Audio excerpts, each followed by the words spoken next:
Welcome dear students, हम learn कर रहे हैं क्लास 11th की केमिस्ट्री का चैप्टर नंबर 7 इक्विलिब्रियम। और आज के इस लेक्चर्स में आप लर्न करने वाले हैं दो मेन टॉपिक। फर्स्ट है ionization constants of weak acids और सेकंड है ionization constants of weak bases. तो हम स्टार्ट करते हैं हमारे टॉपिक को आयनाइजेशन कांस्टेंट। किन किन का है? Number A for mono basic weak acid. और सेकंड कौन सा होगा हमारे पास? For mono acidic weak base. तो बच्चों इस टॉपिक में कुछ नेम ऐसे हैं जिनके बारे में हमें पहले से मालूम होना जरूरी है। फर्स्ट क्या है? आयनाइजेशन कांस्टेंट है क्या चीज? यदि हम किसी भी मैटर को या किसी केमिकल को वाटर में डिसोल्व करते हैं और मान लेते हैं कि ये केमिकल वाटर में क्या हो जाए, या तो डिसोसिएट हो जाए, डिसोसिएट, और या क्या हो जाए, आयोनाइज हो जाए। दोनों का मीनिंग क्या है? यदि कोई कंपाउंड आयोनिक कंपाउंड्स है यानी उसमें पहले से आयंस तो हैं और वाटर में डिसोल्व करने पर वो आयंस अलग अलग हो गए। मान लो यहां पर कोई है बी ए कोई केमिकल है, आपने इसको वाटर में डिसोल्व किया और ये बी पॉजिटिव और ए नेगेटिव में डिसोसिएट हो गया। तो ये टर्म कब यूज लेते हैं? जब इस केमिकल में बी पॉजिटिव और ए नेगेटिव आयंस पहले से हैं और ये केवल अलग अलग हुए हैं, तो हम कौन सा वर्ड यूज लेंगे? डिसोसिएट। और यदि ये पहले से इनमें इस तरह का कोवैलेंट बॉन्ड होता, कौन सा बॉन्ड है ये भी? पोलर कोवैलेंट बॉन्ड होता, जिसमें बी और ए की इलेक्ट्रोनेगेटिविटी में डिफरेंस होता। यहां पहले से आयंस नहीं है, उसको वाटर में डिसोल्व करने पर ये आयंस में डिसोसिएट हो गए हैं। तो हम यहां वर्ड यूज क्या लेते हैं? आयनाइजेशन या आयोनाइज्ड। तो यहां क्या लेंगे? डिसोसिएशन। कहां यूज लेंगे? जहां पहले से आयंस है और वो केवल सेपरेट हो रहे हैं। और ये कहां लेंगे? यदि हम किसी ऐसे मॉलिक्यूल को जो पोलर मॉलिक्यूल है, कोवैलेंट है, उसको हम वाटर में डिसोल्व करते हैं जिसमें पहले से आयंस नहीं होते हैं और वो आयंस में अब चेंज हो जाते हैं, वहां यूज लेंगे हम आयनाइजेशन। इस केमिकल और ये जो आयंस बने हैं, इन दोनों के बीच यदि इक्विलिब्रियम स्टेबलाइज होता है तो उस कंडीशंस में जो आयंस है और जो अनडिसोसिएटेड केमिकल्स है, जो डिसोसिएट या आयोनाइज नहीं हुआ है, इनके बीच का जो रेशियो है उसे हम कहते हैं आयनाइजेशन कांस्टेंट। किन किन के बीच का रेशियो है ये? डिसोसिएटेड और अनडिसोसिएटेड। अब ये थोड़ा शॉर्ट में मैंने लिखा है इसको, या मैं आयनाइजेशंस भी कह सकता हूं। तो मैं कहीं पर भी डिसोसिएशन या आयनाइजेशंस में कोई भी वर्ड यूज कर सकता हूं बच्चों। अब आते हैं डिसोसिएटेड और अनडिसोसिएटेड का मतलब क्या है? ये जो आयंस है ये यहां आएंगे, इनकी भी कौन सी? Molar concentration. और इसकी मोलर कंसंट्रेशंस कहां आएगी? यहां बॉटम पे आएगी। और ये कब आएगी? ये आएगी आफ्टर इक्विलिब्रियम। यानी डिसोसिएटेड और अनडिसोसिएट के बीच यदि इक्विलिब्रियम स्टेबलाइज हो गया, उसके बाद यदि हम उनको इस फॉर्म में लिखते हैं तो वो उसका क्या होगा? आयनाइजेशन कांस्टेंट होगा। जैसे एग्जांपल ले लेते हैं कि एक वीक एसिड का HA, ये एक वीक एसिड है, ये अपने आयंस में डिसोसिएट हो गया, H पॉजिटिव और A नेगेटिव। ये काम कहाँ हुआ है? वाटर के अंदर। तो इसका जो अब इसमें इक्विलिब्रियम स्टेबलाइज हो गया है। ये जो आयंस है और ये जो अनडिसोसिएटेड एसिड है, इनके बीच इक्विलिब्रियम स्टेबलाइज होने के बाद मैंने इनका क्या निकाला? Ionization constant. तो यहाँ क्या लिखूंगा? Molar concentration of hydrogen ion और molar concentration of anion divided by molar concentrations of weak acid. ये क्या हो गया हमारे पास? ये हो गया आयनाइजेशन कांस्टेंट। किसका है ये? एसिड का है। तो यहाँ सिंबल क्या आ गया? Ka आ गया। यही बेस के लिए होता तो मैं यहाँ क्या मेंशन कर देता? B मेंशन कर देता। तो आयनाइजेशन कांस्टेंट बिल्कुल Kc से मिलता जुलता है। अब आते हैं हम सेकंड हमारे पास क्या टॉपिक है कि सर मोनो बेसिक का मतलब क्या है और यहाँ मोनो एसिडिक का मीनिंग क्या है। तो पहले हम जल्दी से इनको समझ लेते हैं, इनको मैं रिमूव कर रहा हूँ बच्चों। इन दोनों का मीनिंग है कि कोई भी एसिड जितने प्रोटॉन डोनेट करता है, 1 करेगा, 2 करेगा, 3, उसे कहते हैं उस एसिड की बेसिसिटी। तो क्या है अगला topic, basicity of acid. Acid की बेसिसिटी होती है, क्या है वो, number of proton donated bye N acid is called basicity of acid. जैसे एग्जांपल लेते हैं HCl। HCl क्या देगा, 1 H+ देगा, तो ये कहलाएगा मोनो बेसिक एसिड। H2SO4, ये बहुत सारे हैं, H2CO3, ये कैसे होंगे, ये 2 H+ या 2 प्रोटॉन डोनेट कर सकते हैं, तो इन्हें हम क्या कहते हैं, डाई बेसिक एसिड। इस तरह से 2 से ज्यादा होंगे तो हम क्या कहेंगे उन्हें, पॉली बेसिक एसिड। इनका एक और नाम है बेसिसिटी के अलावा, इन्हें हम क्या कह सकते हैं, मोनो बेसिक की जगह मोनोप्रोटिक एसिड। यहां क्या कह सकता हूं मैं, बेसिक की जगह और मैं क्या पुटअप कर सकता हूं, प्रोटिक। इसी तरह से बेस कौन हुए हमारे पास, बेस हुए number of OH- ions donated bye A base is called acidity of the base. वो उस बेस की क्या कहलाएगी, एसिडिटी कहलाएगी। जैसे एग्जांपल NaOH क्या देगा, 1 OH-, तो ये क्या होगा, मोनो एसिडिक बेस है ये। CaOH का होल ट्वाइस कैसा, कितने देगा, 2 OH-, तो ये क्या हो गया, डाई एसिडिक बेस हो गया ये। तो सिंपल सा हमारे पास क्या है कि जो 2 से ज्यादा OH- देंगे वहां यूज क्या लेंगे, पॉली एसिडिक बेस है। तो अब आते हैं हमारे इस टॉपिक पर। उम्मीद करता हूं ये दोनों टर्म्स आपको समझ में आ गई है। तो मोनो बेसिक वीक एसिड, तो अगला क्वेश्चन क्या आया कि हम किनका आयनाइजेशन कांस्टेंट लर्न करने वाले हैं, वो एसिड जो केवल 1 प्रोटॉन देंगे या वो बेस जो केवल 1 हाइड्रोक्साइल आयन वाटर में डोनेट करेंगे। अब चलते हैं इसके आगे का पोर्शन। अब इसको मैं रिमूव कर रहा हूं बच्चों। अब इसके आगे क्या है कि सर वीक एसिड का ही या वीक बेस का ही आयनाइजेशन कांस्टेंट क्यों निकालते हैं, स्ट्रॉन्ग एसिड या स्ट्रॉन्ग बेस का आयनाइजेशन कांस्टेंट क्यों नहीं निकालते। तो इसका आंसर क्या है कि जो स्ट्रॉन्ग एसिड है या जो स्ट्रॉन्ग बेस है वो क्या होते हैं, ऑलमोस्ट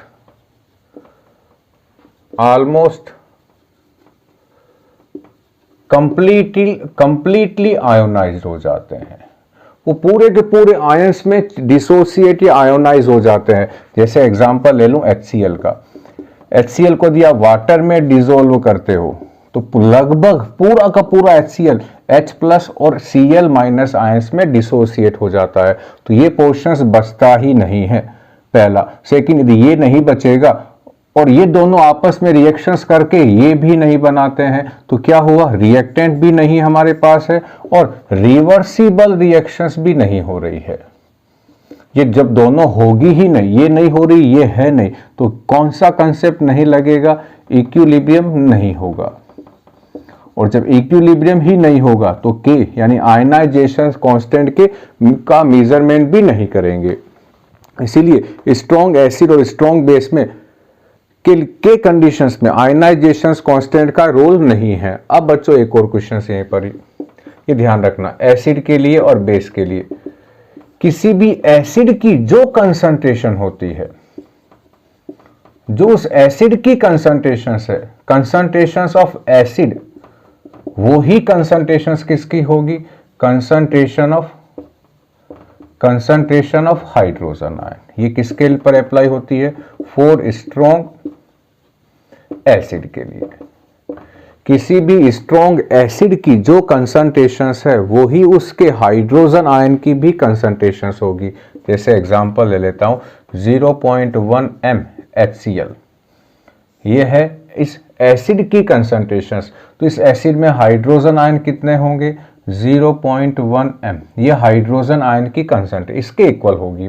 सेकंड एग्जांपल NaOH ले लें या H2SO4, H2SO4 के आगे लिखा हुआ 0.1 m, तो जो H2SO4 की कंसंट्रेशन है वो ही हाइड्रोजन आयन की कंसंट्रेशन होगी।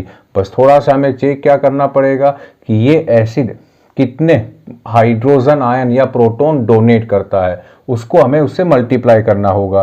तो 0.1 m, तो ये 0.1, लेकिन एक H2SO4 दो हाइड्रोजन आयन डोनेट करेगा, तो यहाँ 2 लिख के यहाँ लिख देंगे 0.2 m। बेस के कंडीशंस में भी सेम कंसेप्ट अप्लाई होता, यदि यहाँ स्ट्रॉन्ग क्या हो जाता, बेस, स्ट्रॉन्ग बेस होता, तो स्ट्रॉन्ग बेस के कंडीशंस में भी क्या होता, स्ट्रॉन्ग बेस में होता concentration of OH minus ion equals to concentration of strong base. जो स्ट्रॉन्ग बेस की कंसंट्रेशंस है वही कंसंट्रेशंस किसकी होगी, OH माइनस आयंस की भी होगी। जैसे एग्जांपल ले लेते हैं NaOH, तो यहाँ लिखा हुआ होता है 0.1 m, तो इसके अंदर OH माइनस आयंस की मोलर कंसंट्रेशंस कितनी होती, 0.1 m होती। तो ध्यान क्या रखना है, स्ट्रॉन्ग एसिड और स्ट्रॉन्ग बेस में जो कंसंट्रेशंस उन स्ट्रॉन्ग एसिड और स्ट्रॉन्ग बेस की है वो ही कंसंट्रेशंस एसिड के केस में हाइड्रोजन आयन की होगी और बेस के केस में हाइड्रोक्साइल आयंस की होगी। तो स्ट्रॉन्ग एसिड और स्ट्रॉन्ग बेस की पीएच का कैलकुलेशंस बहुत आसान है। जो एसिड की कंसंट्रेशंस है वही हाइड्रोजन आयन की कंसंट्रेशंस है। तो फॉर्मूला लगाएंगे pH equals to negative log of hydrogen ion और pH का कैलकुलेशंस कर लेंगे। ठीक इसके पहले वाले लेक्चर्स में हमने स्ट्रॉन्ग एसिड और स्ट्रॉन्ग बेस की pH का कैलकुलेशंस किया है। आज हम Ka और Kb में रियल में क्या होने वाला है, हम वीक एसिड और वीक बेस की pH का भी मेजरमेंट यहीं पर लर्न करने वाले हैं। तो अब आ जाते हैं हमारे अब मेन टॉपिक पे चलते हैं। तो क्या क्या समझ में आ गया, आयनाइजेशन कांस्टेंट का मीनिंग समझ में आ गया, मोनोबेसिक वीक एसिड का मीनिंग समझ में आ गया, प्लस आयनाइजेशन कांस्टेंट जो है वो मेनली किनके होते हैं, वीक एसिड और वीक बेसिस के होते हैं। सोल्ट्स के क्या होते हैं, हाइड्रोलाइसिस कांस्टेंट होते हैं, वो बाद में आएंगे। अब हम चलते हैं हमारे मेन टॉपिक की ओर। क्या हमारे पास फर्स्ट हम क्या पढ़ने वाले हैं, मोनोबेसिक वीक एसिड का आयनाइजेशन कांस्टेंट। आप मोनोबेसिक वीक एसिड के आयनाइजेशन कांस्टेंट को यदि आराम से समझ लेंगे तो उसी की डुप्लीकेट कॉपी क्या है, वीक एसिड का आयनाइजेशन, वीक बेस का आयनाइजेशन कांस्टेंट होगा। अब एग्जांपल लेते हैं पहले, वीक एसिड कौन कौन हमारे पास है। तो हमारे पास है HCN है, HNO2 है, HF है, H2CO3 है, एसिटिक एसिड है और बहुत सारे ऑर्गेनिक एसिड है। तो ये जो मैंने एग्जांपल लिखे हैं ये सारे इनऑर्गेनिक वीक एसिड के हैं। मान लो इनमें से मैं किसका एग्जांपल ले लूं, एसिटिक एसिड का, जो सबसे ज्यादा यूज आएगा। इस एसिटिक एसिड को हमने वाटर में डिसॉल्व किया तो ये वाटर में क्या हो गया, आयोनाइज्ड हो गया, एसीटेट आयन और हाइड्रोजन आयन के फॉर्म में। और हमें मालूम है हाइड्रोजन आयन अकेला नहीं रहता वाटर में, हाइड्रोनियम आयन के फॉर्म में रहता है। इसको मैंने ऐसे मेंशंस कर दिया।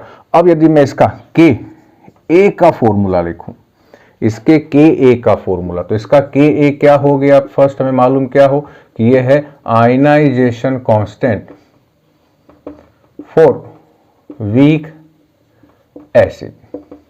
अब इसका Ka का फॉर्मूला क्या होगा, इक्विलिब्रियम स्टेबलाइज होने के बाद हम Ka का फॉर्मूला लिखेंगे। यानी हम क्या एज्यूम करें कि जो एसिटिक एसिड हमने वाटर में डिसोल्व किया है वो जितना डिसोसिएट होना था उतना डिसोसिएट हो चुका है और अब इस डिसोसिएट आयंस में, इन दोनों आयंस में और इस एसिटिक एसिड में इक्विलिब्रियम स्टेबलाइज हो गया है।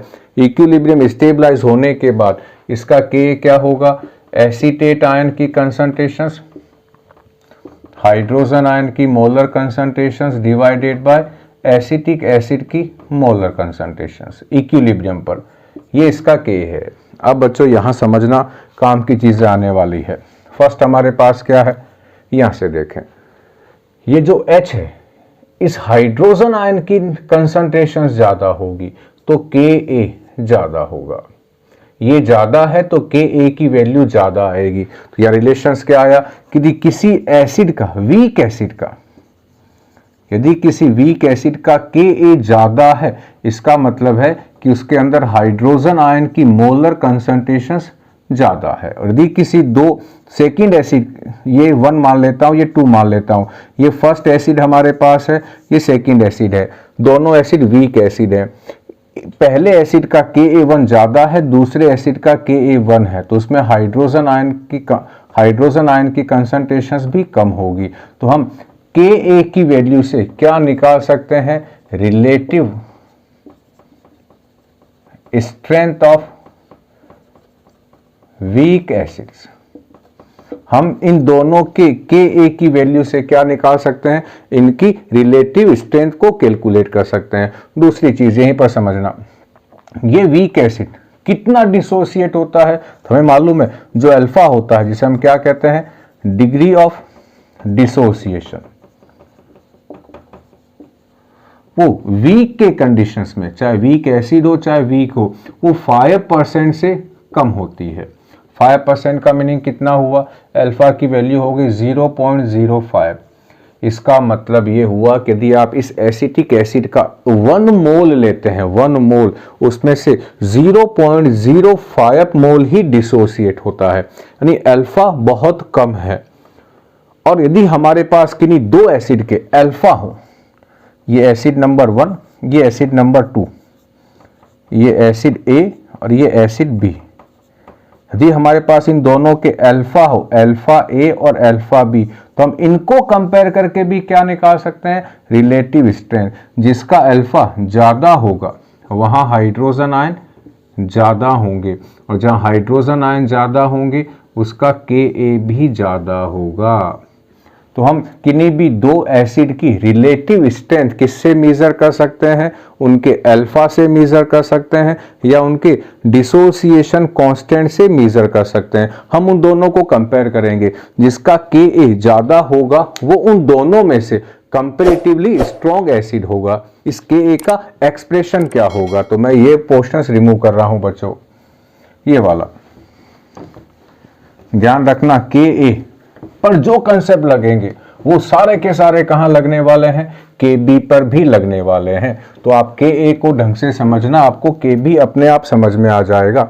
अब इसके Ka का फॉर्मूला मैंने यहां वापस मेंशन कर देता हूं, concentrations of hydrogen ion, concentration of acetate ion divided by acetic acid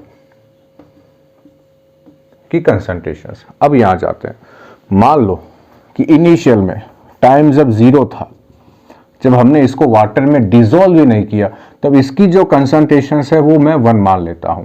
तो ये कितना बना है, जब वाटर में डिसॉल्व ही नहीं किया तो ये बना ही नहीं है। तो इनकी कंसंट्रेशंस क्या है, 0 मोलर, 0 मोलर, ये है 1 मोलर। आफ्टर इक्विलिब्रियम, मान लो इक्विलिब्रियम स्टेबलाइज हो गया, तो ये कितना चेंज हुआ है, ये है उसकी डिग्री ऑफ डिसोसिएशन। तो मान लेता हूं 1 माइनस अल्फा, इसका अल्फा जो है वो डिसोसिएट हो गया है इन आयंस में, तो ये कितना बनेगा अल्फा, ये कितना बनेगा अल्फा। अब बच्चों ये हमने समझ रखा है डिग्री ऑफ डिसोसिएशन के अंदर, केमिकल इक्विलिब्रियम के पार्ट में। अब यहां ध्यान से समझना, मैंने यहां 1 एज्यूम किया है, उस कंडीशन में मैंने 1 माइनस अल्फा किया है। ये 1 क्या है रियल में, ये है इनिशियल कंसंट्रेशन। जब हम न्यूमेरिकल सोर्स करेंगे तो हमें इनिशियल कंसंट्रेशंस की वैल्यू 1 के अलावा कुछ और गिवन होती है। उस कंडीशंस में हम क्या काम करते हैं, इसको 1 माइनस अल्फा मान के इस C से मल्टीप्लाई कर देते हैं। ये C भी क्या है, इनिशियल कंसंट्रेशन है। इस पूरी को हमें सबको मल्टीप्लाई करना होगा, तो C अल्फा, C अल्फा, ये हमारे पास हो गया। अब ये सारी वैल्यू आ गई, तो C क्या है, कंसंट्रेशन है किसकी, इस एसीटेट आयन की। अल्फा क्या है, डिग्री ऑफ डिसोसिएशन, कितना ये डिसोसिएट हुआ है एसिटिक एसिड। अब यदि वॉल्यूम 1 लीटर हो, उस कंडीशंस में हमें डिवाइड करने की जरूरत नहीं है। ये पूरा जो एसिटिक एसिड वाटर जो हमें दिया हुआ है वो 5 लीटर या 6 लीटर है, उस कंडीशन में हम इसको क्या काम करते हैं, डिवाइड करते हैं वॉल्यूम से भी। तो यहाँ जनरली वॉल्यूम 1 लीटर ही होगा, तो हम इनको डिवाइड नहीं करेंगे, वॉल्यूम का फॉर्मूला यहाँ नहीं लेके आते हैं, वॉल्यूम नहीं लेके आते हैं यहाँ पर। तो अब इसका K ये क्या हो गया है, इक्विलिब्रियम पर इस आयन की कंसंट्रेशन, ये इक्विलिब्रियम पर इस आयन की कंसंट्रेशन, ये इक्विलिब्रियम पर इस आयन की कंसंट्रेशन, इन तीनों वैल्यू को इस K के फॉर्मूले में पुटअप कर दो। तो क्या हो जाएगा, K equals to S, hydrogen ion कितना है C अल्फा, मल्टीप्लाई क्या करूं, एसीटेट आयन कितना है C अल्फा, डिवाइडेड बाय ये कितना है C1 माइनस अल्फा। अब इसमें से क्या होगा, ये C से कैंसिल हो गया, तो पीछे क्या बचा, C alpha square upon 1 minus alpha equals to KA। ये काम का एक्सप्रेशन है। ये फॉर्मूला किन पर अप्लाई होगा, मोनो बेसिक वीक एसिड्स पर। यहाँ KA क्या है, आयनाइजेशन कांस्टेंट है, C क्या है, इनिशियल कंसंट्रेशन, अल्फा क्या है, डिग्री ऑफ डिसोसिएशन है, और हमें क्या मालूम है, फॉर वीक एसिड अल्फा जो है वो 1 के कंपैरिजन में क्या होता है, बहुत कम होता है। तो हम क्या माने, 1 माइनस अल्फा को अप्रोक्सीमेट क्या मान ले, 1।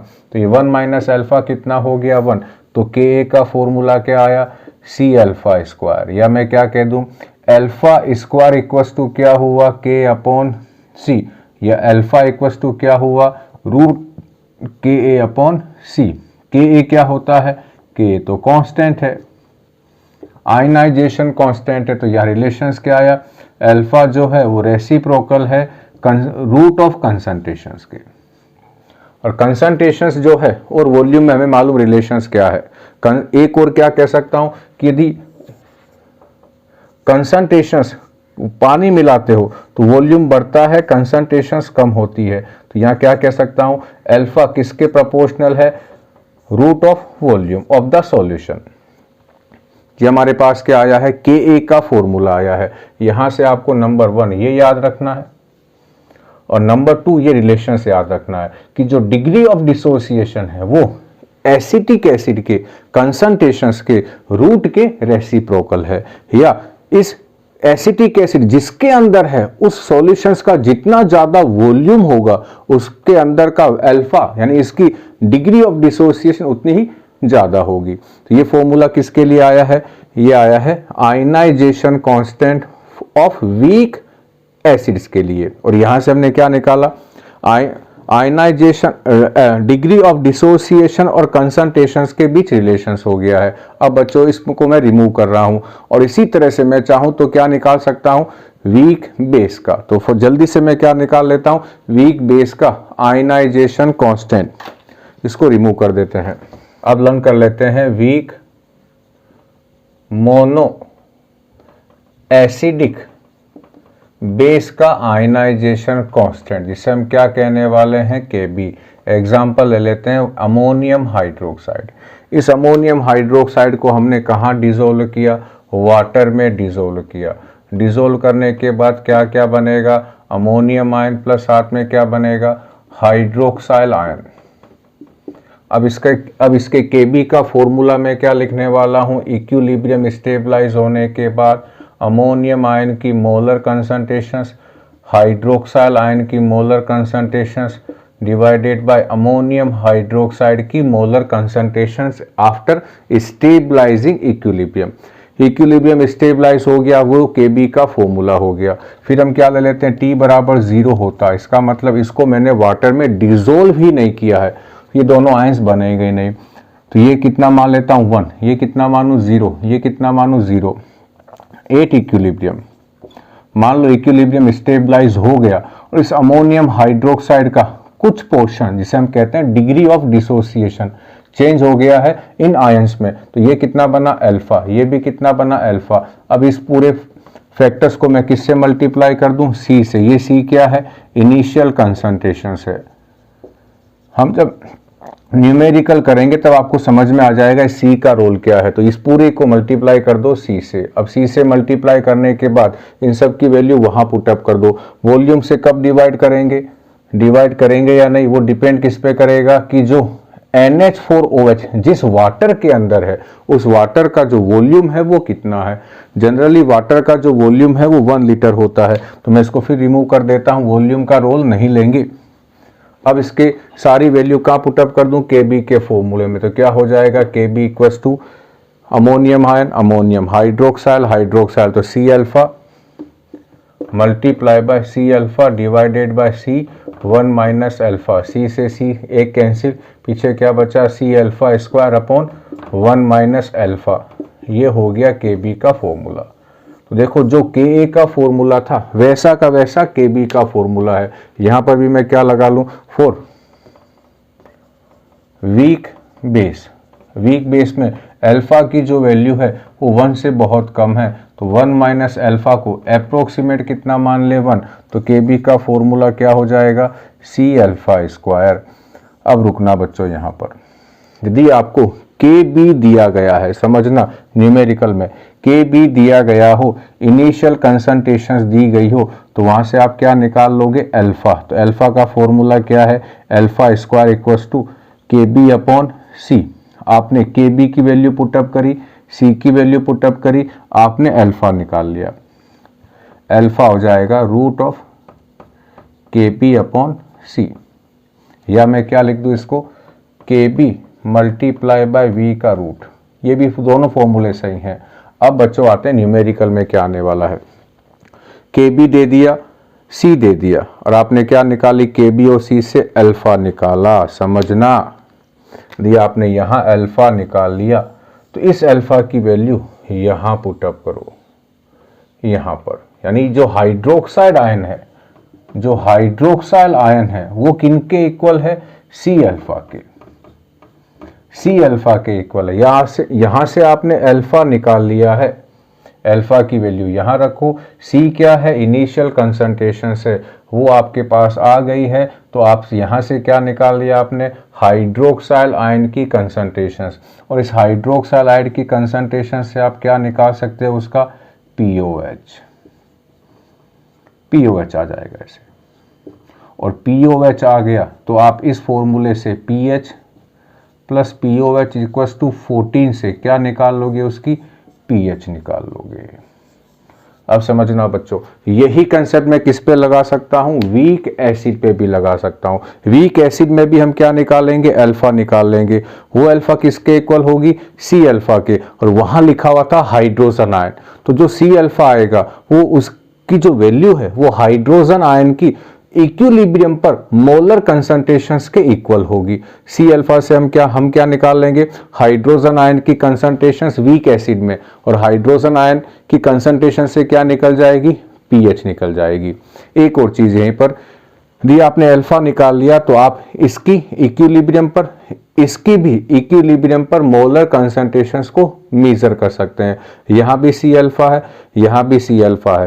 तो जितनी कंसंट्रेशंस हाइड्रोक्साइड आयन की होगी उतनी ही कंसंट्रेशंस अमोनियम आयन की भी होगी। और ये C से आप क्या निकाल लोगे, यहाँ पर 1 माइनस अल्फा। जो अल्फा आया उसको 1 में से माइनस करने के बाद उसको C से मल्टीप्लाई कर दोगे तो क्या आ जाएगा, अमोनियम हाइड्रोक्साइड की इक्विलिब्रियम पर कंसंट्रेशंस आ जाएगी।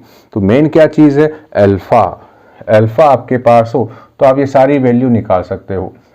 अब इसका रिवर्स, मान लो आपके पास अल्फा नहीं है, आपके पास क्या है, Kb है और Kb नहीं, C है और अल्फा है। यदि आपके पास अल्फा और C है, समझना, तो आप क्या निकाल सकते हो, Kb निकाल सकते हो। अल्फा और C है आपके पास पहले से, इसका मतलब आपके पास तो ये है। तो जितना इन दोनों का मल्टीपल होगा वही हाइड्रोक्साइड या हाइड्रोजन आयन की कंसंट्रेशंस होगी। वहां से आप क्या निकाल सकते हो, उसकी pH निकाल सकते हो। फिर ध्यान से समझना बच्चों, वीक एसिड या वीक बेस की pH निकालनी है तो आपके पास किसकी वैल्यू होनी जरूरी है, इनकी। किन के लिए, मोनो एसिडिक बेस या मोनो बेसिक एसिड्स के लिए वीक में ये होना बहुत जरूरी है। सी इनिशियल कंसंट्रेशंस है, अल्फा डिग्री ऑफ डिसोसिएशन है, सी गिवन रहता है, अल्फा आप यहाँ से निकाल सकते हैं और यहाँ से आप क्या निकालेंगे, पीओएच या पीएच का कैलकुलेशंस कर सकते हैं। उम्मीद करता हूं बच्चों ये आपको समझ में आ गया होगा कि वीक एसिड और वीक बेस के आयनाइजेशन कांस्टेंट से हम पीएच का कैलकुलेशंस कैसे करें। अब हम इसी टॉपिक पे बेस्ड कुछ न्यूमेरिकल सोल्व कर लेते हैं। न्यूमेरिकल सोल्व करने से पहले हमें दो चीजें आनी चाहिए। फर्स्ट हमारे पास क्या है, log a मल्टीपल b को हम क्या लिख सकते हैं, log a plus log b, यानी यदि कहीं ऐसा लिखा हुआ हो log 2 इंटू 10 की पावर -5 तो हम इसको सोल्व कैसे करेंगे, log 2 प्लस log 10 की पावर -5। जो log के बाद जो भी वैल्यू है यदि इसकी कोई पावर है तो वो पावर कहाँ आ जाती है, log के पहले। तो ये क्या हो जाएगा, log 2 प्लस पावर आगे -5 आगे आ गया, log 10 हो गया हमारे पास। अब इसको मैं क्या लिख सकता हूँ, log 2 प्लस -5 और log 10 की वैल्यू क्या होती है, 1 होती है। ये फर्स्ट, इस तरह से आपको ये चीजें सोल्व करनी आनी चाहिए। दूसरा क्या मालूम होना चाहिए आपको, log 1 की वैल्यू 0, log 2 की वैल्यू 0.3010, log 3 की वैल्यू 0.4771, log 4 की वैल्यू नहीं चाहिए, निकाल लोगे। log 5 की वैल्यू आपको मालूम होनी चाहिए 0.6990, log 6 की वैल्यू नहीं चाहिए, log 7 की वैल्यू आपको मालूम होनी चाहिए और वो क्या है 0.8451, log 8 की वैल्यू आपको नहीं चाहिए, निकाल लोगे। log 9 आप निकाल लोगे और log 10 की वैल्यू क्या होती है, 1 होती है। अब जो वैल्यू मैंने यहाँ नहीं बताई है वो आप कैसे निकालोगे, इसको मैं रिमूव करता हूं।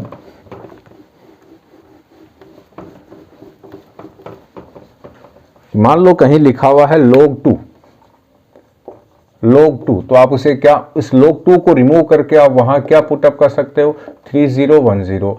लिखा हुआ है log 4, इसको सोल्व कैसे करेंगे, इसको ऐसे लिख सकते हैं log 2 की पावर 2, log 2 की पावर 2 की पावर 2 को सोल्व करोगे तो 4 ही आएगा। अब हमें मालूम है कि log के बाद जो भी वैल्यू होती है तो उसकी कोई पावर है तो वो कहाँ आ जाती है, log के आगे की तरफ। तो यहाँ क्या लिख देंगे, 2 log 2 और log 2 की वैल्यू आपको मालूम है 0.3010, तो यहाँ क्या हो जाएगा 2, ये 2 मल्टीप्लाई बाय 0.3010, ये वैल्यू इसकी आ गई है। यदि आपको log 3 की वैल्यू मालूम है कितनी है 0.4771, तो आप log 6 की वैल्यू सोल्व कर सकते हैं। कैसे निकालेंगे, log 2 मल्टी 3, इसका मीनिंग भी क्या हुआ 6 है और यहाँ भी क्या लिखा हुआ था 6, तो आप इसको क्या लिख सकते हैं log 2 प्लस log 3। तो log 2 और log 3 की वैल्यू को ऐड कर दें, किसकी वैल्यू आ जाएगी, log 6 की। इस तरह से लिखा हुआ होता है log 8, आप इसे क्या लिख सकते हैं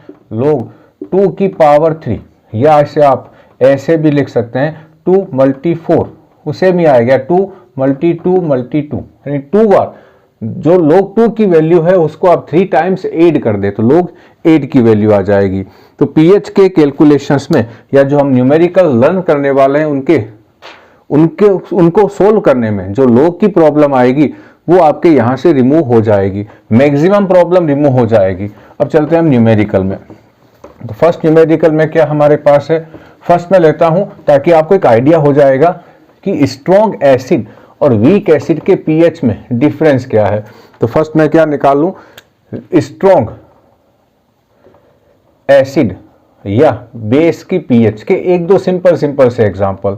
फर्स्ट हमें क्या दिया हुआ है कि हमारे पास क्या है 0.01 m का HCl है। तो क्या निकालनी है इसमें, हाइड्रोजन आयन की मोलर कंसंट्रेशंस कितनी है, हाइड्रोक्साइड आयन की मोलर कंसंट्रेशंस कितनी है, फिर इसकी पीएच कितनी है।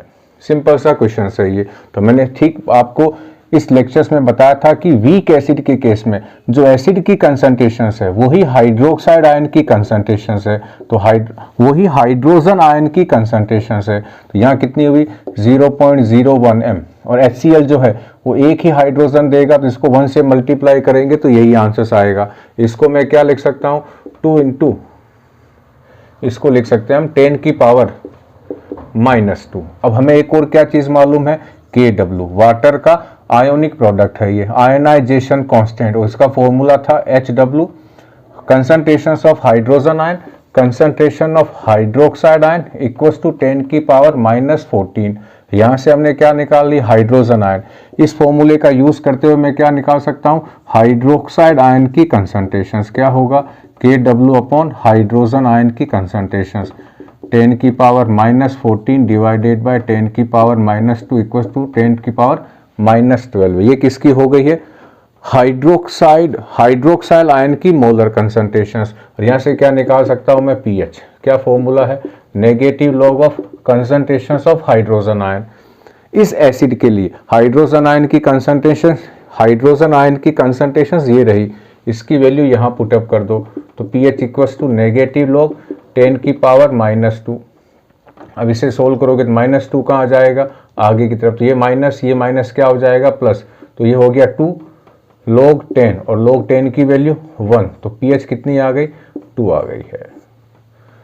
स्ट्रॉन्ग एसिड या स्ट्रॉन्ग बेस की pH का कैलकुलेशंस बहुत आसान है। अब एक और दूसरा एग्जांपल लेता हूं, वो है NaOH का, इसको रिमूव कर रहा हूं बच्चों में। स्ट्रॉन्ग एसिड और स्ट्रॉन्ग बेस के pH में जो एसिड या बेस की कंसंट्रेशन है वो ही उसके हाइड्रोक्साइड आयन की भी कंसंट्रेशन है। यहाँ क्या ले लूँ मैं, 0.0001 m NaOH, सिंपल सा है। तो ये इसके बेस की कंसंट्रेशन है, ये स्ट्रॉन्ग बेस है, तो हाइड्रोक्साइल आयंस की कंसंट्रेशन क्या होगी, 0.0001 m, यानी कितनी हुई, 1 2 3 4 10⁻⁻4 हो गई। तो इसके हाइड्रोजन आयन की कंसंट्रेशंस का फॉर्मूला क्या लगा दें, Kw upon OH minus ion की कंसंट्रेशंस 10⁻⁻14 10⁻⁻4 इक्वल्स टू 10⁻⁻10। तो ये है NaOH के अंदर हाइड्रोजन आयन और हाइड्रोक्साइल आयन की कंसंट्रेशंस। अब यदि इससे मुझे पीएच निकालने का कहे तो पीएच का फॉर्मूला क्या है, negative log of hydrogen ion, और हाइड्रोजन आयन की कंसंट्रेशंस ये रही हमारे पास। यहाँ वैल्यू पुटअप कर दें, 10⁻⁻10, ये पावर आगे आई, माइनस माइनस प्लस हुआ तो 10 log 10, और log 10 की वैल्यू क्या है 1, तो पीएच कितनी आ गई है इसकी, 10 आ गई है। ये तो किसके एग्जांपल लिए मैंने, स्ट्रॉन्ग एसिड और स्ट्रॉन्ग बेस के, बहुत सिंपल तरीका है। अब मैं कहाँ जाता हूँ, वीक एसिड और वीक बेस की यदि हमें पीएच निकालनी होती या हाइड्रोजन या हाइड्रोक्साइल आयन की कंसंट्रेशंस को कैलकुलेट करना होता। अब उसका एक सिंपल सा एग्जांपल है, न्यूमेरिकल की लैंग्वेज में नहीं लिखूंगा, क्या क्या चीजें गिवन है न्यूमेरिकल में और क्या हमें सोल्व करना है वो मैं यहाँ मेंशंस कर रहा हूँ। तो मैं क्या क्या चीजें दी हुई है इसमें, हमें हाइड्रोक्साइड आयन, फर्स्ट एग्जांपल है ये, हाइड्रोक्साइल आयन की मोलर कंसंट्रेशन इक्विलिब्रियम पर मेजर करनी है। और हमारे पास क्या है, अमोनियम हाइड्रोक्साइड का क्या दिया हुआ है हमारे पास, Kb है इसका, कितना है इसका Kb, 1.8 इंटू 10⁻⁻5 है, प्लस साथ में हमें क्या दी हुई है, इनिशियल कंसंट्रेशन 0.1 m, किसकी है ये, अमोनियम हाइड्रोक्साइड की है, प्लस हमें साथ में क्या निकालनी है, इसकी पीएच भी निकालनी है। साथ में आप क्या निकाल सकते हैं, इसमें हाइड्रोजन आयन की कंसंट्रेशंस को भी कैलकुलेट कर सकते हैं। तो क्वेश्चंस क्या है, अमोनियम हाइड्रोक्साइड आपके पास है, उसकी इनिशियल कंसंट्रेशन 0.1 मोलर है, Kb उसका गिवन है, और आपको हाइड्रोक्साइल आयन की कंसंट्रेशंस और उसके पीएच और उसमें हाइड्रोजन आयन की कंसंट्रेशंस को मेजर करना है। फर्स्ट आ जाए, इस पे फोकस करें, क्या है ये, वीक बेस है। और ये वीक बेस है तो हम सिंपल सा क्या एज्यूम नहीं कर सकते कि इसकी जो कंसंट्रेशंस है उतने ही इसमें हाइड्रोक्साइल आयन होंगे। जैसे यहां लिखता हूं इसकी इक्वेशन, क्या कौन से आयंस बने, NH4 प्लस और OH माइनस, और यहां लिख देता हूं वाटर। इसकी इनिशियल कंसंट्रेशंस कितनी है, 0.1 m है। यदि ये स्ट्रॉन्ग होता तो जितना ये है उतना का उतना हाइड्रोक्साइल आयन होता, लेकिन ये जो बेस है ये तो वीक बेस है, तो यहाँ जो हाइड्रोक्साइल आयन की कंसंट्रेशन है वो इसकी कंसंट्रेशन के इक्वल नहीं है। और ये क्या है, ये है C, initial concentration. Initial concentration पर ये होगा 0.1 m, ये होगा 0, ये होगा 0। अब मैं मेरी सुविधा के लिए क्या मान लेता हूँ, इनिशियल कंसंट्रेशन C को मैं एक बार 1 मान लेता हूँ। तो ये भी 0, ये भी 0। ये कब है, टाइम बराबर 0 पर है। एट इक्विलिब्रियम, इक्विलिब्रियम मान लो स्टेबलाइज हो गया, तो इसके 1 मोल में से, 1 मोल पर लीटर में से, यानी 1 मोलर में से कुछ पोर्शन जो है वो आयंस में डिसोसिएट हो गया। तो यहाँ कितना बचा, 1 माइनस अल्फा। ये है डिग्री ऑफ डिसोसिएशन, ये अल्फा और ये अल्फा। अब आप इस पूरे को किससे मल्टीप्लाई कर दें, C से मल्टीप्लाई कर दें। ये C क्या है, ये C यही है। इससे आप इनमें कहीं ना कहीं एरर नहीं करोगे, नहीं तो आप एरर कर जाओगे। मुझे यहाँ क्या लिखना होता, मुझे यहाँ लिखना होता 0.1 माइनस 0.1 अल्फा, और इस अल्फा में मैं ये पोर्शंस लिखना भूल जाता। तो मैं इस तरह से सोल्व करता, तो ऐसे सोल्व करूंगा तो मैं यहाँ जो एरर होने वाली है वो मैं नहीं करूंगा, तो इसको हटा देता हूं। अब हम क्या माने, C कितना था 0.1, 1 माइनस अल्फा का 1 माइनस अल्फा, C कितना था 0.1, अल्फा का अल्फा, और यहाँ कितना था 0.1 और अल्फा का अल्फा। अब इसके Kb का फॉर्मूला क्या होगा, NH4OH के, तो ये हमारे पास हो गई अमोनियम आयन की मोलर कंसंट्रेशन, हाइड्रोक्साइल आयन की molar concentrations divided by ammonium hydroxide की मोलर कंसंट्रेशंस। अब Kb में मैं सारी ये वैल्यू पुटअप कर देता हूं, तो यहाँ क्या लिखूं, ऊपर में यहाँ लिखता हूं अमोनियम आयन, ये रहा अमोनियम आयन, कितना है 0.1 अल्फा, तो 0.1 मल्टीप्लाई बाय अल्फा लिख देता हूँ। यहाँ फिर 0.1 multiply by alpha divided by 0.1 1 minus alpha. और हमने क्या एज्यूम किया है कि जो वीक बेस होते हैं उसके लिए 1 माइनस अल्फा की जो वैल्यू है वो अप्रोक्सीमेट 1 के इक्वल है, क्योंकि वहाँ अल्फा बहुत कम है। तो 1 माइनस अल्फा को मैं क्या एज्यूम कर लूँ, 1। तो 1 माइनस अल्फा अप्रोक्सीमेट किसके इक्वल है, 1 के। तो फॉर्मूला क्या हो गया, Kb इक्वल्स टू 0.1, 0.1 से कैंसिल, तो 0.1 अल्फा स्क्वायर अपॉन 1 आ जाएगा। तो ये हमारे पास फॉर्मूला आ गया है। और हमें Kb यहाँ गिवन है, Kb कितना है 1.8 इंटू 10 की पावर माइनस 5। तो यहाँ क्या लिख दूँ, 1.8 इंटू 10 की power minus 5 equals to 0.1 into alpha square.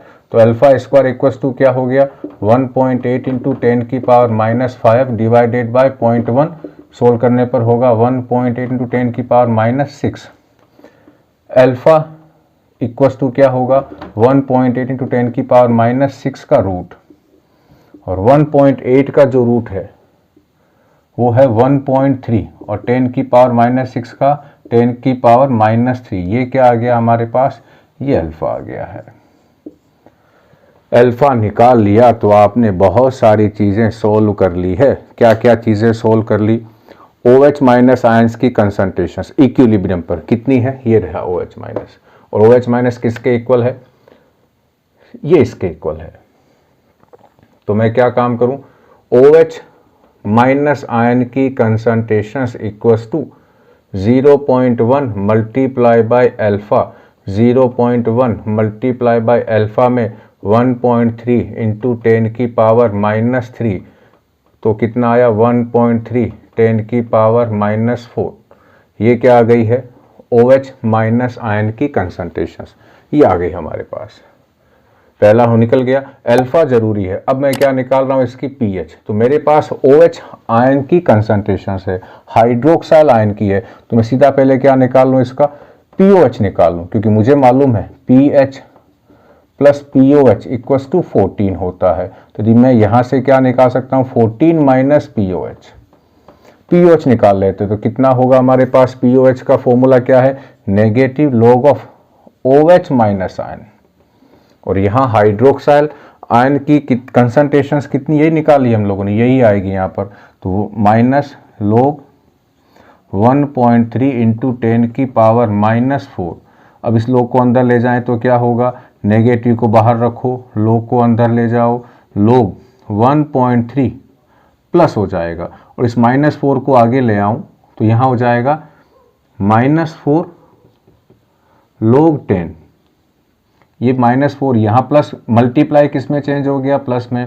जब log के बाद क्या लिखूंगा, log 10 की पावर -4, तो -4 को कहाँ ले आया है, मैं फ्रंट में ले आया, माइनस प्लस क्या हो जाएगा माइनस, और log 10 की वैल्यू क्या है 1 है, तो क्या हो जाएगा माइनस log 1.3 -4। अब इस माइनस को अंदर ले जाऊं तो ये बाद में लिख दूँ, ये पहले, तो हो जाएगा 4 माइनस log 1.3। अब सर 1.3 की वैल्यू कहाँ से लाएं, log 2 की वैल्यू जो है, log 2 की वैल्यू कितनी थी हमारे पास, log 2 की वैल्यू थी 0.3010, तो log 1 है, ये log 2 था, लगभग आधी कर दो तो 0.15 रियल में होती है। log 1.3 की वैल्यू कितनी होती है, log 1.3 की वैल्यू होती है 0.11 या 0.12, ये वैल्यू यहाँ पुटअप कर दो, तो 4 माइनस क्या हो जाएगा 4 माइनस 0.12 यानी POH कितनी आएगी 3.88।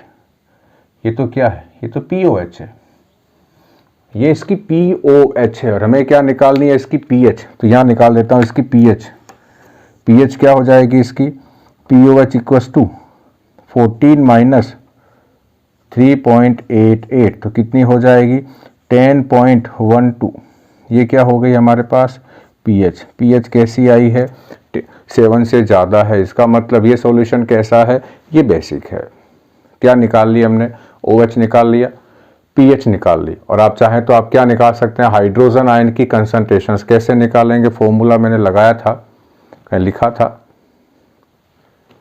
ये निकाल सकते हैं। हाइड्रोजन आयन की कंसंट्रेशंस निकालनी हो आपको तो क्या क्या लिखें 10 की पावर -14 Kw अपॉन यहाँ क्या लिखना है हाइड्रोक्साइल आयन की कंसंट्रेशंस, यहाँ से पीएच भी निकल जाएगी। ये हमने क्या निकाल ली है, एक वीक बेस की पीएच का कैलकुलेशंस इस तरह से होगा। तो क्या खत्म हुआ, एक न्यूमेरिकल खत्म हुआ। अब चलते हैं अगले न्यूमेरिकल की ओर, इसे रिमूव कर रहा हूं मैं। अब आ जाते हैं हमारे सेकंड एग्जांपल पर। क्या है 0.20 m HCN है, तो HCN फिर दिमाग पे रखना है कि वीक एसिड है, इसका K हमें गिवन है। क्या निकालना है, ये तीन चीज़ें हमें चेक करनी है। हाइड्रोजन आयन की कंसंट्रेशन कितनी होगी, परसेंटेज में डिग्री ऑफ डिसोसिएशन कितना होगा, इसकी पीएच कितनी होगी। अब हम क्या काम करें, पहले इसकी इक्वेशंस लिख देते हैं। यहाँ पर क्या होगी, ये HCN है, इसको हमने वाटर में डिजोल्व किया, यहाँ H2O लिख देता हूँ लिक्विड। क्या क्या बनेगा, H+ आयन और Cn- आयन। ये 1 था टाइम्स अब 0 था, ये 0 था, ये 0 था, और मान लो इक्विलिब्रियम स्टेबलाइज हो गया तो ये 1 माइनस अल्फा, अल्फा क्या है डिग्री ऑफ डिसोसिएशन, ये अल्फा ये अल्फा।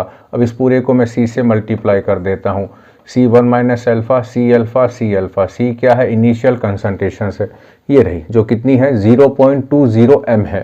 तो यहाँ चाहूँ तो मैं क्या लिख दूँ 0.201 माइनस अल्फा, 0.20 अल्फा, 0.20 अल्फा। ये इस तरह से अलग अलग हो गए। अब मैं यहाँ क्या लिखूँ, के ए का फॉर्मूला इसके लिए, तो क्या होगा concentration of hydrogen ion, concentration of cyanide ion divided by concentration of HCN। अब इसके अकॉर्डिंग मैं वैल्यू पुटअप करूं तो के की हाइड्रोजन आयन की क्या वैल्यू है, ये रही 0.20 अल्फा, तो 0.2 मल्टीप्लाई बाय अल्फा ऐसे कर देता हूं। फिर यहाँ मल्टीप्लाई क्या है 0.20 CN, जीरो लगाने की जरूरत नहीं है, ये अल्फा डिवाइडेड बाय क्या लिखूं 0.21 माइनस अल्फा। फिर क्या मानूं 1 माइनस अल्फा लगभग किसके इक्वल है, 1 के इक्वल है। तो क्या मान लें इसको 1 माइनस अल्फा को 1, तो ये 0.2 से कैंसिल हो गया। पीछे क्या बचा 0.2 अल्फा स्क्वायर अपॉन कुछ नहीं बचा इक्वल्स टू, ये किसके इक्वल हो गया हमारे पास, ये इक्वल होगा, ये किसके इक्वल होगा के ए के, और के ए की वैल्यू कितनी दी हुई है 4.9 इंटू 10 की पावर -10। अब यहाँ से क्या निकाले हम, यहाँ से निकाले अल्फा को स्क्वायर इक्वल्स टू 4.9 इंटू 10 की पावर -10 डिवाइडेड बाय 0.2। इसको सोल्व कर लेते हैं, तो ये डेसिमल हटाएं, यहाँ पर एक क्या लगा दें, यहाँ पर 10 लगा दें, ये डेसिमल है यहाँ से रिमूव हो गया है। और उसके बाद क्या करें, ये डेसिमल भी हटा दे, तो ये हटा, तो यहाँ से यहाँ क्या लग गया 10 की पावर, यहाँ 10 आ गया थी, 10 से 10 कैंसिल हो गया, तो यहाँ क्या बचा 49 इंटू 10 की पावर -10 डिवाइडेड बाय 2। और इसका मैं क्या निकालूँ, ये तो अल्फा स्क्वायर है, मुझे यदि अल्फा निकालना है तो मैं क्या करूँ √49 10 की पावर -10 डिवाइडेड बाय 2, तो 49 का तो क्या हो गया 7, 10 की पावर माइनस 10 का -5, √2 का जो वैल्यू होती है वो है 1.414। अब इसको यदि मैं सोल्व करूं तो आएगा 4 अप्रोक्सीमेट 4 इंटू 10 की पावर -5। ये क्या आ गया हमारे पास, अल्फा आ गया है। ये अल्फा की वैल्यू आ गई। यहाँ सारी वैल्यू रखी, ये के इक्वल था अल्फा स्क्वायर इक्वल्स टू ये फॉर्मूला, यहाँ का डेसिमल यहाँ के डेसिमल से हटा दो, सीधा सोल्व हो गया। ये आ गया हमारे पास। इसका हमने क्या निकाली, तो अल्फा स्क्वायर था, इसमें अल्फा की वैल्यू निकल, इसका रूट ले लिया। तो यहाँ क्या आया 7, 10 की पावर -10 का 10 की पावर -5, 2 का √2 की वैल्यू है 1.414। सोल्व करने पर ये आया हमारे पास अल्फा आ गया है। अब अल्फा जो आया है, एक तो हमारे पास यही क्वेश्चन था, अल्फा को परसेंटेज में निकालना है। तो अल्फा परसेंटेज इक्वल्स टू क्या लिखूं मैं, 4 इंटू 10 की पावर -5 मल्टीप्लाई कर दो 100 से, तो क्या आएगा 4 इंटू 10 की पावर -3%। ये अल्फा निकल गया, फर्स्ट हमारे पास हो गया। अब क्या निकालनी है, हाइड्रोजन आयन की कंसंट्रेशन, सेकेंड। अब यहाँ यही काम किया बच्चों, ये हाइड्रोजन आयन यहाँ है, इसके रेस्पेक्ट में ये वैल्यू है सी अल्फा। तो यहाँ क्या लिखूं, सी अल्फा। सी कितना था, सी है इनिशियल कंसंट्रेशन 0.2 थी, 0.2, और अल्फा कितना है 4 इंटू 10 की पावर -5, 4 इंटू 10 की पावर -5। तो यहाँ से क्या निकालूं मैं, इनको मल्टीप्लाई करूं तो कितना हो जाएगा 8 इंटू 10 की पावर -6। ये क्या आ गई है, हाइड्रोजन आयन की कंसंट्रेशंस, ये भी निकल गई। अब क्या निकालें, इसकी पीएच। हाइड्रोजन आयन है, सीधा पीएच का फॉर्मूला लगाओ, negative log of hydrogen ion. Negative को बाहर रखो, लॉग अंदर ले जाओ, 8 प्लस लॉग 10 की पावर -6। ये वैल्यू यहाँ पुटअप करी, लॉग अंदर ले गया तो लॉग 8 प्लस मल्टीप्लाई प्लस में हो गया लॉग 10 की पावर -6। -6 को आगे लाओगे तो ये प्लस माइनस क्या हो जाएगा, माइनस। तो क्या आएगा, नेगेटिव बाहर रखो अभी, log 8 -6। अब नेगेटिव अंदर ले जाओ तो क्या हो जाएगा 6 माइनस log 8, और आपको मालूम है log 8 की वैल्यू क्या है, 2 की पावर 3। इसको ऐसे लिख सकता हूँ 2 की पावर 3, 3 आगे ले आओ तो क्या हो जाएगा 6 माइनस 3 log 2 की वैल्यू 0.3010। तो 3 कितना हो गया 9, अप्रोक्सीमेटली 9 हो गया। तो 6 माइनस 0.9 यानी 5.1, ये क्या हो गई, इसकी पीएच हो गई है। ये हमारे पास सेकंड न्यूमेरिकल हो गया है। अब थर्ड न्यूमेरिकल दो और ले रहा हूँ, जो इन दो, वो जो दो है वो इन दोनों से डिफरेंट है। इसको रिमूव करता हूँ बच्चों में। अब जो तीसरा जो एग्जाम्पल हमारे पास है वो बाकी दोनों एग्जाम्पल से थोड़ा सा डिफरेंट है। हमें क्या गिवन है, सोल्युबिलिटी ऑफ स्ट्रोंशियम हाइड्रोक्साइड कितनी है, 19.32 ग्राम पर लीटर। इसका मीनिंग है कि इतने ग्राम स्ट्रोंशियम हाइड्रोक्साइड डिजोल्व हो गया है 1 लीटर वाटर में। हमें क्या मेजर करनी है, स्ट्रोंशियम आयंस की और हाइड्रोक्साइल आयन की मोलर कंसंट्रेशंस, और इतना यदि ये डिसोल्व हो जाए उस सॉल्यूशंस की पीएच कितनी होगी। तो हम स्टार्ट कहां से करते हैं, इसकी इक्वेशन लिखते हैं। स्ट्रोंशियम हाइड्रोक्साइड की इक्वेशंस क्या होगी, एक तो क्या बना स्ट्रोंशियम आयन और दो क्या बनेंगे हाइड्रोक्साइड आयन। ये हमें दिमाग में रखना है। अब हमें क्या दी हुई है, इसकी सोल्यूबिलिटी है हमारे पास, सोल्यूबिलिटी है। यदि आप सोल्यूबिलिटी को क्या काम करें, मोलर मास से डिवाइड कर दें, किसका, मोलर मास ऑफ जो सोल्यूट है उससे डिवाइड कर दे, तो क्या आ जाती है उसकी मोलेरिटी आ जाएगी। यानी क्या आ गई उसकी हमारे पास कंसंट्रेशन आ गई है। तो हम क्या काम करें, अब यहाँ पर कितनी है हमारे पास सोल्यूबिलिटी 19.12, 19.32, किससे डिवाइड करें, स्ट्रोंशियम का जो मोलर मास है, स्ट्रोंशियम का जो मास है वो है 87.6, और OH का इन दोनों को जोड़ूं तो 16 + 1 यानी 17 इंटू 2 कर देता हूं क्योंकि यहाँ 2 OH है, तो कितना हो गया 34। इन दोनों को ऐड कर दो, 87.6 और 34.0, 612, तो 121.6, तो यहाँ 121.6 से डिवाइड करें तो जो वैल्यू आ रही है इसकी वो आ रही है हमारे पास 0.1581। 0.1581 मोलर।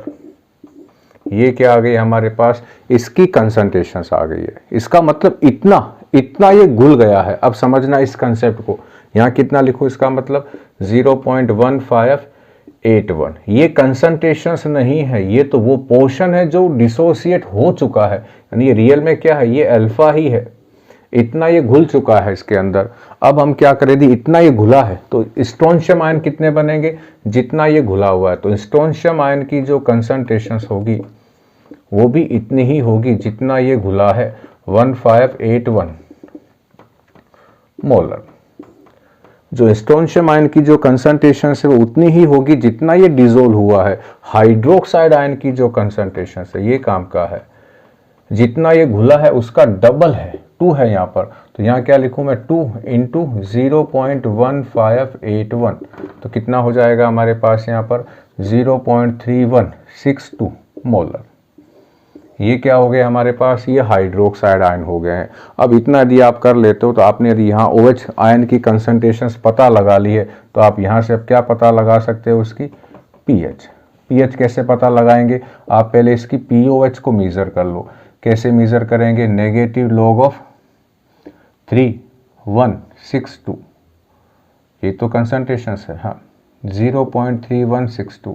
इसको सोल्व कर लो। इसको सोल्व करने के बाद जो भी POH आती है, आपको यदि pH निकालनी है तो क्या निकालोगे, pH equals to 14 minus POH।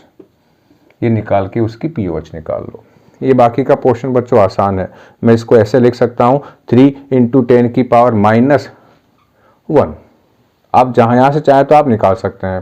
तो क्या खत्म हुआ हमारा तीसरा न्यूमेरिकल। अब चौथा और लास्ट न्यूमेरिकल में चलते हैं। इसको रिमूव कर रहा हूं बच्चों। अब हमारे पास जो फोर्थ एग्जांपल है उसमें क्या, हमें एक एसिड गिवन है, Ma एसिड है कोई, इसकी जो कंसंट्रेशन है वो है 0.1, इसकी हमें pH गिवन है। अब इस की pH से हमें क्या निकालनी है, हाइड्रोजन आयन की कंसंट्रेशन, A- आयन जो इसके डिसोसिएशन से बनेगा उसकी कंसंट्रेशन, Ha की इक्विलिब्रियम कंसंट्रेशन, इसका Ka कितना है, इसका pKa कितना। ये नया कंसेप्ट आया बच्चों, pK। तो ठीक इस न्यूमेरिकल के बाद हम क्या लर्न करने वाले हैं, pKa और pKb। सिंपल सा कंसेप्ट है। तो हम आते हैं फोर्थ नंबर पे। सबसे पहले हम क्या लिख लें, इसकी इक्वेशंस लिख लें। Ha को वाटर में डिसोल्व किया, एक तो बना H+, एक बना A-। मान लेते हैं ये 1 होता तो ये 0, ये 0 इक्विलिब्रियम पर 1 माइनस अल्फा, ये अल्फा, ये अल्फा, C से मल्टीप्लाई करो 1 माइनस अल्फा, C अल्फा और ये C अल्फा। इनिशियल कंसंट्रेशंस ये रही, तो ये कितना हो गया 0.1, 1 माइनस अल्फा, ये 0.1 अल्फा, ये भी 0.1 अल्फा। अब इसके Ka एसिड है, Ka का फॉर्मूला क्या हो गया है, 0.1 point alpha multiply bye 0.1 alpha divided by 0.1 1 minus alpha. ये इसका फॉर्मूला हो गया, Ka का फॉर्मूला। यहाँ से चाहें तो हम इन्हें कैंसिल कर दें, तो हमारे पास क्या है 0.1 अल्फा स्क्वायर और 1 माइनस अल्फा। इसको हम चाहें तो क्या एज्यूम कर लें, 1 एज्यूम कर लें। ये हमारे पास फॉर्मूला आ गया है। अब बच्चों हमें क्या गिवन है, pH दे दिया गया, तो हमें क्या रिलेशंस मालूम है, हाइड्रोजन आयन की कंसंट्रेशन और pH के बीच ये रिलेशन हमें मालूम है। pH equals to negative logarithm of concentrations of hydrogen ion. तो pH कितनी है हमारे पास, 4.5 है, negative logarithm of hydrogen ion. ये आपको हाइड्रोजन आयन की कंसंट्रेशंस निकालनी है। इसको एक बार मैं ऐसे लिख देता हूँ, नेगेटिव 4.5। तो आपको इस लॉग को उधर लेके जाना होगा। जब उधर लेके जाओगे तो इसका एंटी लॉग निकलता है। आप लर्न कर लें कि एंटी लॉग कैसे निकालते हैं, तो यहाँ मैं नहीं बता रहा हूँ, अभी आप चेक कर लेना एक बार। अब क्या लिखूँ यहाँ, हाइड्रोजन आयन की कंसंट्रेशन इक्वल्स टू नेगेटिव है, नेगेटिव एंटी लॉग ऑफ 4.5। 4.5 का जो एंटी लॉग है वो आएगा हमारे पास, हाइड्रोजन आयन की कंसंट्रेशन इक्वल्स टू 3.16 इंटू 10⁻⁻5। ये एंटी लॉग निकली। जैसे हम लॉग निकालते हैं तो लॉग का ठीक रिवर्स क्या है, एंटी लॉग है। तो एंटी लॉग की वैल्यू कितनी आएगी इसकी, 3.16 इंटू 10⁻⁻5। ये पोर्शंस आपको चेक करना होगा बच्चों। यहाँ तक आप आ गए, अब आपका काम आसान है। कैसे आसान है कि आपके पास हाइड्रोजन आयन की कंसंट्रेशंस का मतलब आपके पास ये आ गया, यानी आपके पास ये आ गया है। तो जितना हाइड्रोजन आयन है उतना ही कौन है, A माइनस आयन है। तो यहाँ क्या लिख दूं, हाइड्रोजन आयन जितना है उतना ही कौन है, A माइनस आयन, यानी एनायन की मोलर कंसंट्रेशन है। तो इसकी कंसंट्रेशन आ गई, ये दोनों इक्वल है। अब क्या निकाल लूं मैं, HA की कंसंट्रेशन कितनी होगी इक्विलिब्रियम पर, चेक करो। तो HA की वैल्यू कितनी हमारे पास है, HA ये रहा 0.1 माइनस अल्फा। तो अल्फा तो हमारे पास है ही नहीं, हमने तो क्या निकाला, हाइड्रोजन आयन की कंसंट्रेशंस निकाल लिए। लेकिन हाइड्रोजन आयन की कंसंट्रेशन किसके इक्वल है, सी अल्फा के इक्वल है। C alpha equals to concentrations of hydrogen ion. मैं क्या निकाल रहा हूं, अल्फा की वैल्यू, और ये सी अल्फा हाइड्रोजन आयन की कंसंट्रेशंस के इक्वल है। इसका मतलब यहाँ क्या लिखूं, 3.16 इंटू 10 की पावर -5, और यहाँ से क्या निकालूं मैं, alpha. Alpha equals to 3.16 into 10 की power -5 divided by C. C की वैल्यू कितनी है, 0.1। तो ये हो जाएगा 3.16 इंटू 10 की पावर -6। ये क्या हो गया हमारे पास, ये अल्फा हो गया है। तो यहाँ मैं क्या लिखूँ, अब एच ए निकालना है ना। तो एच ए के लिए क्या हो जाएगा अब हमारे पास 0.1 माइनस 3.16 इंटू 10 की पावर -6। ये लगभग एक के कंपैरिजन में बहुत कम है। तो हम क्या मान सकते हैं कि जो HA की कंसंट्रेशन है वो इसकी इनिशियल कंसंट्रेशन के अप्रोक्सीमेट इक्वल है। ये तीनों की कंसंट्रेशन आ गई हमारे पास। अब क्या निकालना है, KA निकालना है। तो KA का फॉर्मूला हमारे पास कहाँ है, एक तो ये फॉर्मूला हम यहाँ से निकाल सकते हैं, हमने अल्फा निकाल लिया, लेकिन ये थोड़ा लेंदी हो जाएगा। मैं इस पोर्शन को रिमूव करता हूँ ये वाला, और KA का फॉर्मूला मैं लिख देता हूँ। सिंपल सा जो फॉर्मूला है, KA बराबर concentration of hydrogen ion, concentration of A minus ion, और यहाँ क्या लिख दूं मैं, इक्विलिब्रियम पर HA की कंसंट्रेशन। और हाइड्रोजन आयन कितना है हमारे पास, ये रहा। जितना हाइड्रोजन आयन है उतना ही एनायन है। तो मैं क्या लिख दूं इसको, 3.16 10 की पावर -5 मल्टीप्लाई बाय 3.16 10 की पावर -5 डिवाइडेड बाय HA कितना है, 0.1 है। ये क्या है, हाइड्रोजन आयन की कंसंट्रेशन। जितना हाइड्रोजन आयन है उतना ही A माइनस है, तो दोनों की कंसंट्रेशन डिवाइडेड बाय 0.1। अब इसको सोल्व करें, 3 और 3 लगभग ये आएगा 10 इंटू 10 की पावर -5, 10, 5 और 5 10 डिवाइडेड बाय 0.1, यानी हो जाएगा 0.1 को मैं रिसोल्व करूं तो ये हो जाएगा 1 इंटू 10 की पावर -8। ये क्या आ गया हमारे पास, ये आ गया है KA। ये KA आ गया है। KA क्या है, dissociation constant for weak acid. अब KA आ गया हमारे पास। अब हमें क्या निकालना, pKa। तो लास्ट में क्या बताता हूं आपको, ये पोर्शन रिमूव कर रहा हूं बच्चे, ये वाला। KA और pKa में रिलेशंस क्या है, तो दोनों के नाम में देखो, यहाँ KA है और इस KA के पहले क्या लग गया, P लग गया है। तो इस चैप्टर में जिसके भी पहले P लगता है उसके बाद जो चीज लिखी हुई होती है उसके आगे नेगेटिव लॉग लगा दे। जैसे एग्जांपल PH, तो यहाँ क्या लग गया, negative log of hydrogen ion. POH, तो क्या लग गया, negative log of OH minus. इसी तरह से pKa लिखना है आपको, तो क्या लिखें, नेगेटिव लॉग ऑफ Ka। यहाँ कंसंट्रेशन नहीं है तो वैल्यू है। तो pKa कैसे निकालेंगे, नेगेटिव लॉग ऑफ Ka। तो इस पोर्शन को रिमूव कर रहा हूं, ये वाला K लिखना। तो यहाँ क्या लिखूं मैं, pKa की वैल्यू सोल्व करनी है, माइनस लॉग ऑफ Ka की वैल्यू कितनी है, 10 की पावर -8 है। तो यहाँ लिख दूं 10 की पावर -8 पावर कहाँ जाएगी आगे, -8 आगे जो आएगा माइनस माइनस प्लस, तो 8 log 10 और log 10 की वैल्यू 1। तो pKa की वैल्यू कितनी आ गई है, 8 आ गई है। तो क्या खत्म हुआ हमारा 4th नंबर न्यूमेरिकल भी बच्चों एंड हो गया है। उम्मीद करता हूँ आपको वीक एसिड और वीक बेस के पीएच कैलकुलेट करने के या इक्विलिब्रियम पर कंसंट्रेशंस मेजर करना आपको समझ में आ गया होगा। अब बच्चों लास्ट का आज का टॉपिक है Ka, Kb और Kw में रिलेशंस। इसको रिमूव कर रहा हूं बच्चों में। चलिए बच्चों, पहले आपको ये दो फॉर्मूले मालूम हो, pKa equals to negative log of Ka और pKb equals to negative log of Kb। और यहां से एक रिलेशन समझे आप लोग, क्या है, यदि किसी एसिड की बात, यदि किसी एसिड का Ka ज्यादा है, तो उसका pKa कम होगा। क्यों कम होगा? क्योंकि इन दोनों के बीच के रिलेशंस में यहां नेगेटिव लगा हुआ है। तो pKa ज्यादा है, इसका मतलब Ka कम है। और सेम ऐसा ही बेस के लिए क्या होगा, उसका यदि Kb ज्यादा है तो उसका pKb कम होगा।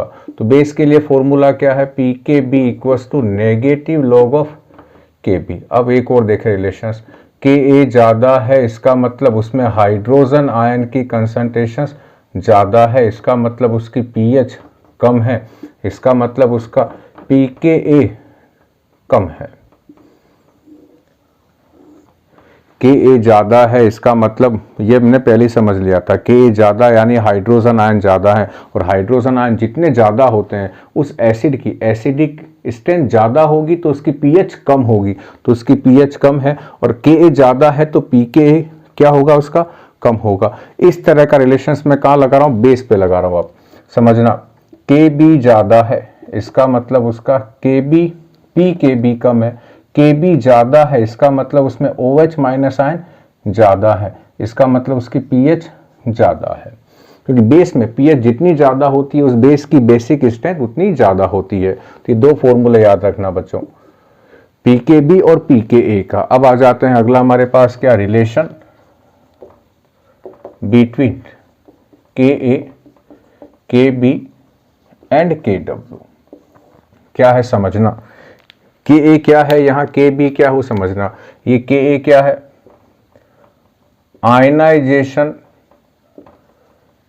Constant for a weak acid. अब यहां ये Kb क्या है, इस रिलेशंस के अंदर क्या है, ionization constant for conjugated base of acid. यहां जो वीक हटा देता हूं मैं, फॉर एसिड, ये जो एसिड लिया था हमने, इसी एसिड का जो कंजुगेटेड बेस है उसका ये आयनाइजेशन कांस्टेंट है। तो हम समझें यहां क्या इक्वेशंस बनने वाली है। जैसे ये मान लो एसिटिक एसिड है, इसको हमने वाटर में डिसोल्व किया, तो यहां इक्विलिब्रियम हुआ, क्या बना, acetate ion plus hydronium ion. ये फर्स्ट इक्वेशन हो गई। तो ये यहां चेक करें हम, ब्रोंस्टेड लोरी कंसेप्ट अप्लाई करें तो ये क्या काम कर रहा है, ये अपना प्रोटॉन डोनेट कर रहा है, यहां से ये यहां चला गया, तो ये क्या हुआ, हमारे पास एसिड हुआ है। ये अपना प्रोटॉन डोनेट देने के बाद जिसमें चेंज हो रहा है वो इसका क्या है, कंजुगेटेड बेस है। तो इस एसिड का तो Ka और इसके कंजुगेटेड बेस का Kb, इन दोनों के बीच रिलेशंस ढूंढ रहे हैं हम लोग। तो ये इसके कंजुगेटेड बेस को यहां लिख देता हूं मैं वापस, अब CH3COO-, इसको भी मैं वाटर में डिसोल्व कर रहा हूं। क्यों कर रहा हूं, क्योंकि इस इक्वेशन से तो हमें K मिल जाएगी, इस इक्वेशन से हमें Kb मिलेगा क्योंकि ये बेस है। क्या बनेगा, SCH3COOH प्लस OH माइनस। अब ये अपना प्रोटॉन इसको दे रहा है, ये क्या हुआ, यहाँ पर ये एसिड है, लेकिन ये क्या हो गया, ये बेस है। ये क्या है और ये क्या है, ये एसिड है और ये इस एसिड का कंजुगेटेड बेस है। इन दोनों में H प्लस का डिफरेंस है। अब इसके जो Ka का फॉर्मूला होगा वो मैं यहां लिखता हूं। तो इसके Ka का फॉर्मूला क्या होगा, K equals to acetate ion CH3COO minus, और यहां क्या लिखूं, H3O प्लस, डिवाइडेड बाय यहां क्या लिखूं, एसीटेट, एसिटिक एसिड की मोलर कंसंट्रेशन। इसका कौन सा फॉर्मूला लिखूंगा, Kb का। क्यों लिखूंगा, क्योंकि ये बेस वाली इक्विलिब्रियम की इक्वेशंस है। तो यहां कौन आएगा, एसिटिक एसिड की मोलर कंसंट्रेशन, यहां आएगा OH माइनस, और यहां क्या लिख दूं मैं, एसीटेट आयन, साथ में क्या लिख दूं यहां पर मैं, H2O। ये चारों लिख देते हैं बच्चों हम लोग, यहां पर भी H2 लिखा नहीं लिखा, यहां भी लिख देते हैं H2O। या तो दोनों में नहीं लिखें या फिर दोनों में लिख देते हैं। ये हो गया, ये इसका क्या आ गया Ka, इसका क्या आ गया Kb। फिर समझना ये जो रिलेशंस है वहाँ Ka और Kb एक ही एसिड और उसी के कंजुगेटेड बेस है ये। अब इनके बीच रिलेशंस क्या है, मैं Ka और Kb को मल्टीप्लाई कर देता हूं तो क्या रिलेशंस आता है मालूम चल जाएगा। इसको रिमूव कर रहा हूं बच्चों, ये पोर्शन। तो मैं क्या कर रहा हूं अब, Ka और Kb को मल्टीप्लाई कर रहा हूं तो ये Ka की वैल्यू क्या क्या है, एसीटेट आयन और साथ में कौन है H3O+, डिवाइड किससे करूं, एसिटिक एसिड की मोलर कंसंट्रेशन और यहाँ वाटर, मल्टीप्लाई किससे करना है, इस Kb से। तो ऊपर कौन है यहाँ पर एसिटिक एसिड, साथ में कौन है OH- है, यहाँ कौन है एसिटिक एसिड, गड़बड़ कहाँ हुई Kb के फॉर्मूले में, यहाँ एसीटेट आयन आएगा, माइनस हो जाती है बच्चों, भूल जाते हैं। यहाँ एसीटेट आयन साथ में कौन आएगा H2O। अब चेक करें इनमें से क्या क्या चीज़ें कैंसिल हो रही है, जो कैंसिल हो रही है उन्हें हम कैंसिल कर देते हैं।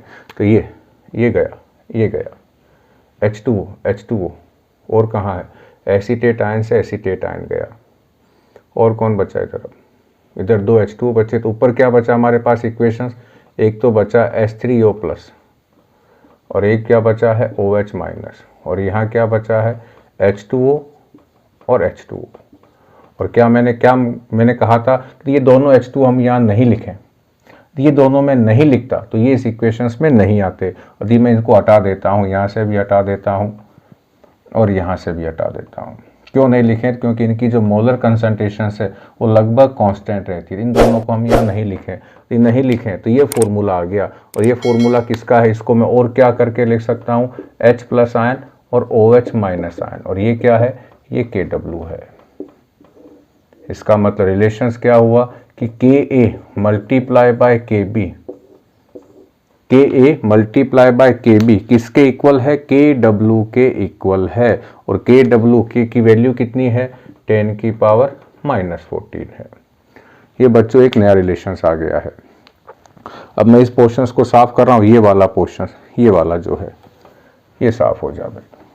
क्यों किया साफ, क्योंकि इसके नीचे एक और रिलेशंस आने वाला है बच्चों। अब इस चैप्टर में रिलेशंस बहुत सारे हैं और यही रिलेशंस न्यूमेरिकल में यूज आते हैं। तो Ka multiply by Kb equals to Kw। अब इस पूरी इक्वेशन को मैं लॉग से मल्टीप्लाई कर देता हूं, तो प्लस है तो लॉग में क्या हो जाएगा, मल्टीप्लाई होने पर लॉग में क्या हो जाएगा, प्लस। तो log Ka plus log Kb equals to log Kw। अब इस पूरी इक्वेशंस को आप माइनस से मल्टीप्लाई कर दें तो यहाँ माइनस आएगा, ये प्लस ऐसा कैसा रखूँगा, यहाँ माइनस लिखूँगा और यहाँ नेगेटिव, तो ये हो जाएगा नेगेटिव लॉग ऑफ K। ये प्लस का प्लस ऐसा कैसा, यहाँ नेगेटिव लगा देता हूँ, negative log of Kb equals to negative log of Kw। Negative log of K को क्या कहते हैं, वो रहा Pka, plus negative log of Kb को क्या कह दूँ, Pkb इक्वल्स टू क्या है, Pkw है। और Pkw की वैल्यू कितनी है, 14 है। एक फॉर्मूला एक और आया था हमारे पहले, pH equals to POH equals to 14। अब इन दोनों में चलो ये अलग अलग फॉर्मूले हैं। अब हमें क्या याद रखना है कि यदि किसी का Pk ज़्यादा है तो उसका Ka कम होगा, ये याद रखना बच्चों, ये रिलेशंस याद रखना। तो क्या खत्म हुआ, Kb और Kw में रिलेशंस। यहाँ पर एक और देखें तो मैं इसके अकॉर्डिंग क्या लिख सकता हूँ, Ka equals to Kw upon Kb। Kw तो क्या है, कांस्टेंट है। तो अब ध्यान क्या हुआ कि यदि किसी एसिड का Ka ज़्यादा है तो उसके कंजुगेटेड बेस का Kb कम होगा। और Ka ज़्यादा का मतलब है कि वो स्ट्रॉन्ग एसिड है तो उसका जो कंजुगेटेड बेस है उसका Kb कम है तो वो वीक बेस होगा। और यही हमने कहाँ पढ़ा था, ब्रोंस्टेड-लोरी कंसेप्ट में, कि जो एसिड है उसका यदि वो स्ट्रॉन्ग है तो उसका कंजुगेटेड बेस वीक होगा। और इसी के साथ बच्चों क्या ख़त्म हुआ आज का हमारा ये पूरा लेक्चर। लेंदी हो जाते हैं क्योंकि बहुत सारे कंसेप्ट इस चैप्टर में आते हैं। उम्मीद करते हैं आज का वीडियो आपको समझ में आया होगा। 3 काम जरूर करें, चैनल को सब्सक्राइब जरूर करें, इस वीडियो को लाइक करें और अपने साथियों तक शेयर करें। थैंक यू बच्चों।